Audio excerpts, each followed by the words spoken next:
Okay, so let's solve the question again. So the question says the kinetic energy of a moving object is 500 joules if the velocity is 5 meters per second. Determine its mass. Okay, so we wrote what we are given in the question. We are given the kinetic energy. We don't know the mass, but we know the velocity.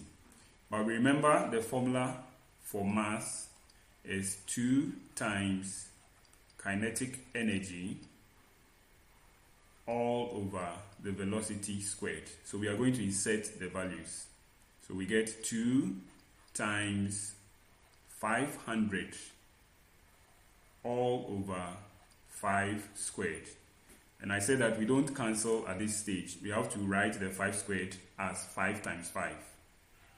So we get 2 times 500 all over 5 times 5.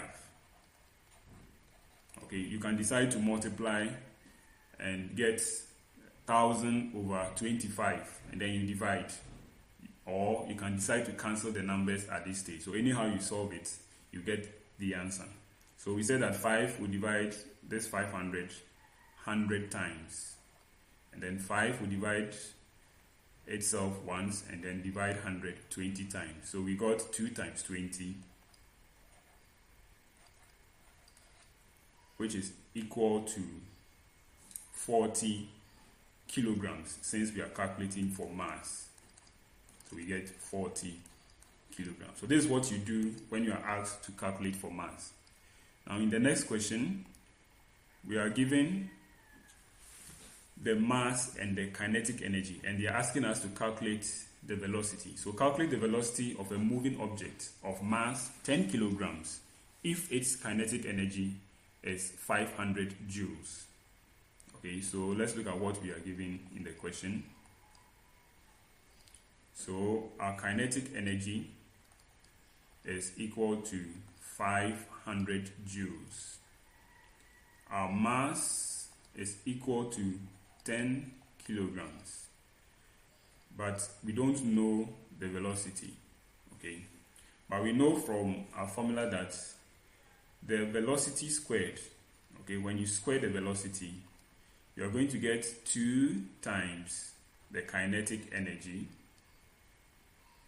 all over the mass. Okay, so this formula is very similar to the one that we use to calculate for the mass. The mass is 2 times the kinetic energy divided by velocity squared. But the velocity squared is equal to 2 times kinetic energy divided by the mass. So let's insert the values. We get 2 times 500. 2 times 500 all over 10. Okay, so we have 2 times 500 all divided by 10. So at this stage, you can choose to cancel or multiply or go ahead with it, but we can cancel. So let's do that. So remember, this is equal to the velocity squared. So I think 10 can divide itself once, and then 10 times 5 is 50. So 10 will divide 500 50 times, because 10 times 50 is equal to 500.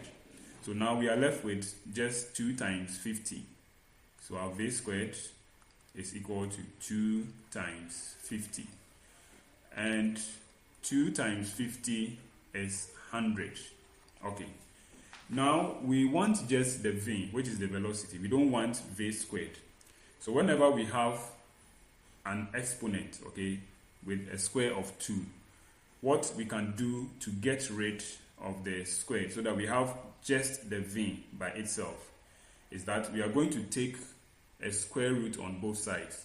The square root will help us to remove the squared, the exponent, okay, so that we have only the v. So here at this stage, wherever you have something squared and what you are looking for has an exponent of 2, you just say take square root to both sides. Okay, we want to get rid of the squared. Okay, that squared that is there, we want to get rid of it. So we say take square root to both sides. So when you do that, this is what will happen. Okay, so let me continue here. We are going to get a square root of v squared is equal to a square root of 100. Okay, square root of v squared is equal to square root of 100.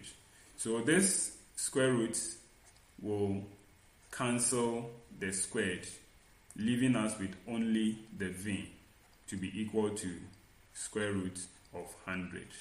Okay, and then if we remember our square numbers, okay, 100 is a square number, which is 10 times 10. 10 times 10 will give you 100.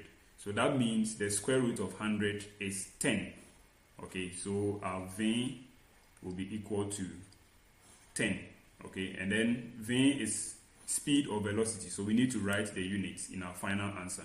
So which is 10 meters per second. Okay, so that is the velocity.